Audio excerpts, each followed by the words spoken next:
Forced marriage part 36। Kavya शाम को उठी तो खुद को काफी हल्का महसूस कर रही थी।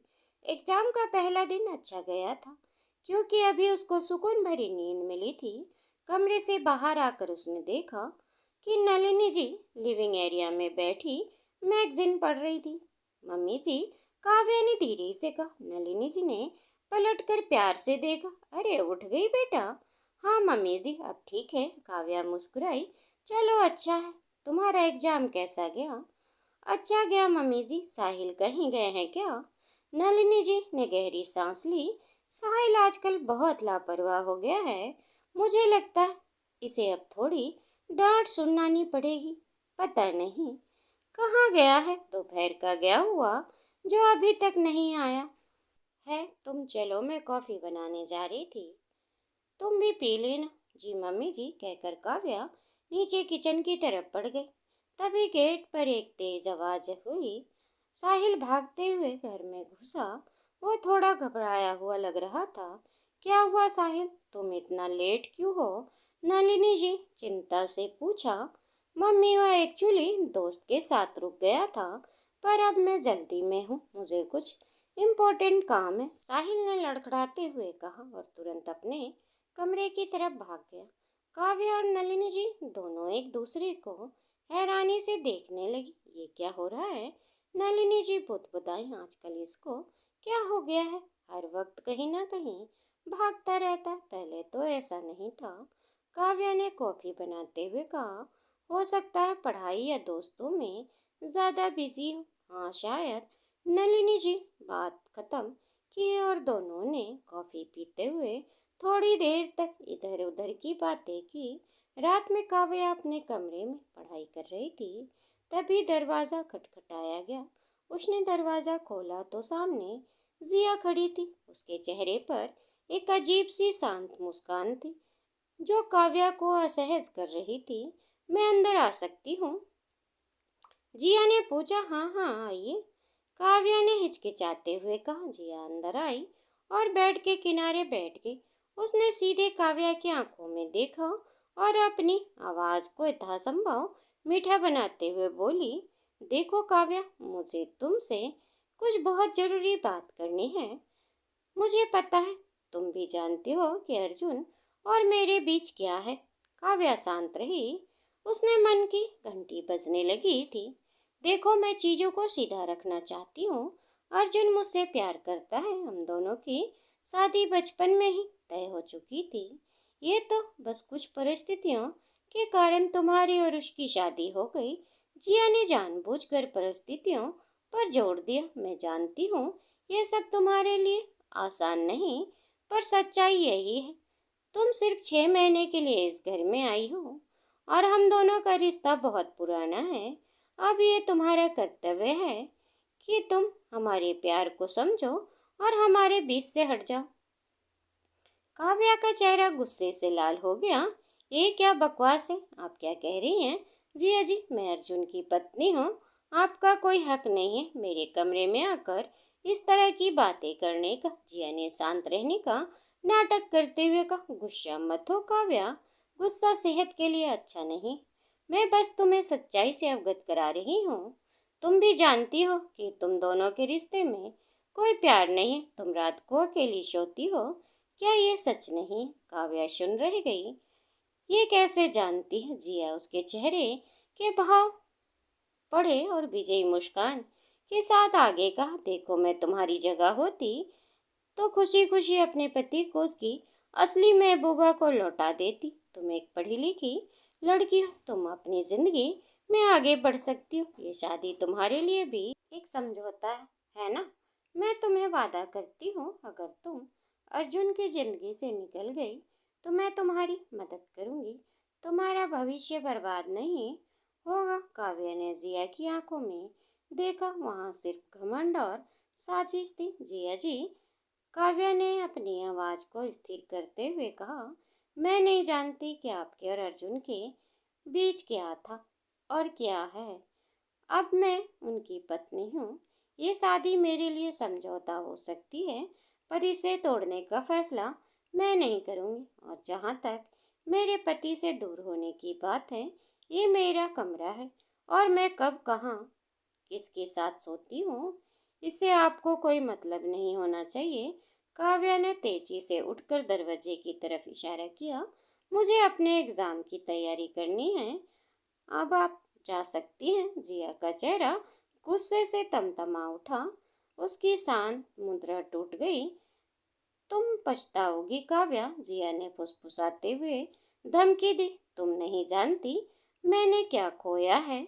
मैं अर्जुन को पाकर रहूंगी, चाहे इसके लिए मुझे कोई भी हद पार करनी पड़े। याद रखना, तुम्हारी ये खुशी ज्यादा दिन नहीं टिकेगी। जिया तेजी से कमरे से बाहर निकल गई। काव्या दरवाजे पर खड़ी रही। उसका दिल जोरों से धड़क रहा था।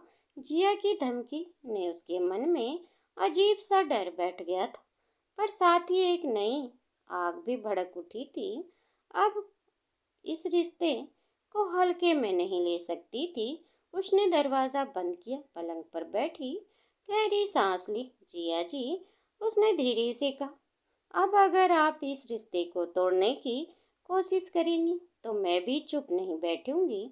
उस रात काव्या के दिमाग में सिर्फ जिया की बातें घूम रही थी। उसे समझ आ गया था कि ये लड़ाई सिर्फ बाहर ही नहीं, ये घर के अंदर ही है और इस लड़ाई की जड़ बहुत गहरी है। अगले 15 दिन तक काव्या के एग्जाम चलते रहे। घर में जिया की धमकी के बाद काव्या थोड़ी सतर्क रहने लगी थी। उसने नैनी जी और साहिल के साथ ज्यादा वक्त बिताना शुरू कर दिया, जिससे जिया और भी ज्यादा चिढ़ होने लगी। जिया इस वक्त अनुष्का की जरूरत थी। अनुष्का किसी काम से 2 महीने के लिए शहर से बाहर गई थी। 15 दिन बाद काव्या का एग्जाम खत्म हुआ। वो पूरी तरह से थक चुकी थी। घर लौटकर उसने कपड़े बदले और तुरंत बिस्तर पर गिर गई। उसे नींद में भी शांति नहीं मिल रही थी। जिया का चेहरा, उसकी बातें, अर्जुन का गुस्सा, सब कुछ उसके दिमाग में घूम रहा था। शाम को जब अर्जुन ऑफिस से लौटा तो उसने देखा कि डाइनिंग टेबल पर कोई नहीं। नलिनी जी ने बताया काव्या एग्जाम खत्म होने के बाद से सो रही है। अर्जुन सीधे काव्या के कमरे में आया। वो गहरी नींद में थी। अर्जुन ने पास आकर देखा तो काव्या की आंखों के नीचे हल्के काले घेरे दिख रहे थे। शायद पढ़ाई की वजह से थकी हुई थी। वो कुछ देर उसे देखता रहा, फिर उसने कमरे का तापमान ठीक किया और बिना कुछ बोले चुपचाप अपने कपड़े बदलने लगा। आज उसे उस कमरे में खालीपन महसूस नहीं हो रहा था। जब वो सोने के लिए लेटा तो काव्या ने करवट बदली और अनजाने में उसका हाथ फिर से अर्जुन के सीने पर हाथ टिका। अर्जुन को लगा जैसे बिजली का एक झटका लगा हो। 15 दिन पहले की बात याद आई। रात की यादें ताजा हो गईं। इस बार वो गुस्सा नहीं हुआ। उसने काव्या के हाथ को नहीं हटाया, बल्कि धीरे से उसे अपने हाथ में पकड़ लिया और आंखें बंद कर ली। दोनों की सांसें अब एक दूसरे से घुल मिल रही थी। अनजाने में ही दोनों एक दूसरे के करीब आ रहे थे।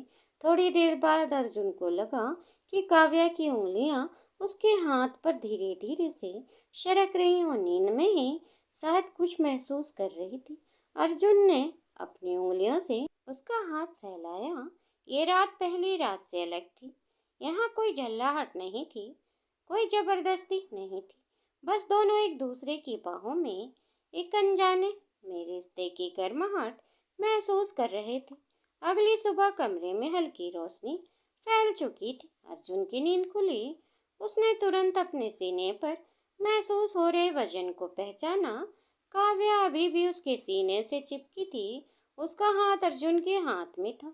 इस बार न कोई हड़बड़ाहट थी, न कोई झटका। अर्जुन ने बस धीरे से आंख खोली और उसकी ओर देखा।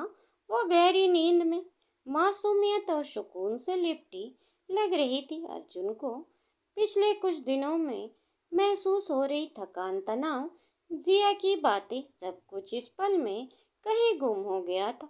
उसे लगा जैसे उसने एक बोझ उतार दिया हो। एक अजीब सा शांति और अधिकार के भाव उसे छू गया। वो कुछ देर बस उसे देखता रहा, फिर उसने धीरे से बहुत हल्के से अपना हाथ उठाया और उसकी नींद न टूटे इस बात का ध्यान रखते हुए काव्या को सावधानी से तकिया पर लिटा दिया।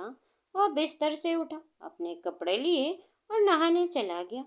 जब वह नहाकर बाहर आया तो काव्या की आंखें खुल चुकी थी। वह अर्जुन के सामने देखकर तुरंत बिस्तर पर तनकर बैठ गई। उसके चेहरे पर अभी भी पिछली रात की अजीब सी झिझक थी। अर्जुन ने तौलिया उठाते हुए कहा, गुड मॉर्निंग। उसकी आवाज में हल्की सी सहजता थी जो काव्या के लिए नई थी। काव्या ने धीरे से जवाब दिया, गुड मॉर्निंग। फिर उसने हिम्मत करके पूछा, आप कब उठे? थोड़ी देर पहले, अर्जुन ने बिना आंख मिलाए कहा और कपड़े पहनने लगा। काव्या अपने मन में उमड़ घुमड़ रहे विचारों को शांत करने की कोशिश कर रही थी। उसे याद आया कि रात भर वह अर्जुन से चिपकी रही थी। ये एहसास अब शर्मिंदगी से ज्यादा एक नई उत्सुकता पैदा कर रहा था। अर्जुन तैयार होकर डाइनिंग टेबल पर नाश्ते के लिए गया। काव्या भी जल्दी फ्रेश होकर नीचे आ गई। नलिनी जी ने दोनों को साथ देखकर मुस्कुराते हुए कहा, अरे वाह, आज तुम दोनों एक साथ आ गए। लगता है अब एग्जाम खत्म होने के बाद तुम्हारी सारी थकान दूर हो गई होगी। काव्या ने शर्माते हुए हाँ में सिर हिलाया। अर्जुन बस चुपचाप नाश्ता करने लगा। अर्जुन, नलिनी जी ने टोकते हुए कहा, जिया से तुम्हारी बात हुई थी क्या? अर्जुन ने नाश्ते से नजर हटाकर कहा, किस बारे में माँ? अरे, उसे आज ही ऑफिस से इस्तीफा दे दिया है। कह रही थी कि वह कुछ दिनों के लिए शहर से बाहर जाना है, कुछ जरूरी काम से। ये सुनकर अर्जुन को एक पल के लिए काव्या की ओर देखा। काव्या भी हैरान थी। जिया उसे धमकी देकर गई थी और अब अचानक चली गई। अचानक क्यों? अर्जुन ने पूछा। वही तो मुझसे कह रही थी, काम की वजह से बहुत तनाव हो रहा है, उसे ब्रेक चाहिए। कह रही थी कि 2-4 दिन में चली जाएगी, पर पता नहीं कब आएगी। अर्जुन ने सिर हिलाया। उसे पता था कि जिया का तनाव असल में काव्या के लिए बनाई गई साजिशों का विफल होना है। शायद उसे अपनी रणनीति बदलने के लिए वक्त चाहिए था। नाश्ते के बाद अर्जुन ऑफिस चला गया। काव्या थोड़ी देर नलिनी जी के साथ बैठी, फिर साहिल के लिए लंच बनाने किचन में चली गई। साहिल और काव्या अब काफी अच्छे दोस्त बन गए थे। जब साहिल एग्जाम के लिए कॉलेज जाने लगा तो काव्या ने उसे रोक लिया। साहिल, एक बात पूछूं? साहिल ने पलट कर देखा। हाँ भाभी, पूछो। तुम आजकल थोड़ा परेशान दिखते हो, क्या बात है? सब ठीक है? साहिल का चेहरा उतर गया। वह नजरें चुराने लगा। नहीं भाभी, बस एग्जाम का प्रेशर है और कुछ नहीं। झूठ मत बोलो साहिल, मैं तुम्हारी भाभी हूँ और दोस्त भी, बड़ी बहन भी और माँ समान भी। मुझसे छुपाओगे तो किससे कहोगे? तुम इन दिनों बहुत देर से घर आते हो और हमेशा हड़बड़ाए रहते हो। कोई परेशानी हो तो बताओ। काव्या ने प्यार से उसका हाथ पकड़ लिया। साहिल की आंखें भर आई। वो हिचकिचाया, फिर धीरे से फुसफुसाया, भाभी, मैं कर्ज में हूँ। काव्या सन रह गई। क्या? कैसा कर्ज? किस बात का? वो कुछ दिन पहले मेरे दोस्त ने मुझे एक ऑनलाइन गेमिंग ऐप के बारे में बताया था। उसमें लाखों रुपए जीतने का लालच था। मैंने शुरू में मजे मजे में थोड़े पैसे लगाए, फिर लालच बढ़ा और मैं 1 लाख रुपए से ज्यादा हार गया हूँ। अब वो लोग मुझे धमकियां दे रहे हैं, मेरे घर के एड्रेस पर नोटिस भेजने की बात कर रहे हैं। मुझे समझ नहीं आ रहा क्या करूं। साहिल लगभग रो रहा था। काव्या उसे गले लगाया, शांत हो जाओ साहिल, तुम अकेले नहीं हो। तुम बहुत हिम्मत से मुझे बताया है। अब परेशान मत हो, पहले तुम एग्जाम दो, फिर हम बैठकर सोचते हैं कर्ज कैसे चुकाना है। ये बात तुमने मम्मी जी या पापा जी को बताई नहीं? मैं डर गया था उन्हें पता चलेगा तो बहुत नाराज होंगे। ठीक है, अभी उन्हें मत बताना, पर प्रॉमिस करो अब तुम उन लोगों से डरोगे नहीं और ना ही उनसे कोई बात करोगे। सब ठीक हो जाएगा, जाओ एग्जाम दो। साहिल ने राहत की सांस ली। काव्या के पैर छुए और शुक्रिया भाभी कहकर चला गया। काव्या चिंता में डूब गई। 1 लाख रुपए, इतनी बड़ी रकम वो अपनी छोटी सी बचत के बारे में सोचने लगी, पर वो साहिल के कर्जे के सामने बहुत कम थी। उसके दिमाग में तुरंत अर्जुन का ख्याल आया, क्या मैं अर्जुन जी से बात करूं? पर वो तो अभी ठीक से मुझसे बात भी नहीं करते। अगर मैं उन्हें बताऊंगी तो क्या वो साहिल की मदद करेंगे या मुझ पर गुस्सा होंगे? काव्या इस नई परेशानी को अपने सिर पर लेकर किचन में खड़ी थी। अब उसे सिर्फ अर्जुन ही इस मुश्किल से बाहर निकाल सकते थे, पर उनके सामने इस बात को कैसे रखा जाए, ये सबसे बड़ी चुनौती थी। शाम को अर्जुन ऑफिस से लौटा तो नलिनी जी उसे बताया कि काव्या घर पर नहीं है। कहाँ गई? अर्जुन ने पूछा। वो कॉलेज गई है, कुछ एग्जाम की फाइल सबमिट करने कह रही थी, शायद थोड़ी देर लगे। अर्जुन ने सिर हिलाया और अपने कमरे में चला गया। वो सीधे बिस्तर पर लेट गया और अपनी आंखें बंद कर ली। आज ऑफिस में काम काफी ज्यादा था। उसके दिमाग में जिया का अचानक जाना, साहिल का कुछ अनदेखी हरकतें घूम रही थी। तभी उसे काव्या का ख्याल आया, वो प्यारी सी मासूम लड़की जो हर रात अनजाने में ही सही उसे शांति का एक छोटा सा पल दे जाती थी। तभी दरवाजा खुला और काव्या अंदर आई। वो बाहर से काफी थकी हुई लग रही थी। उसने अर्जुन को लेटा देखकर धीरे से दरवाजा बंद किया। आप आ गए, उसने धीमी आवाज में कहा। अर्जुन ने आंख खोली, उठकर बैठ गया। हाँ, काव्या ने फाइल मेज पर रखी और पानी पीने लगी।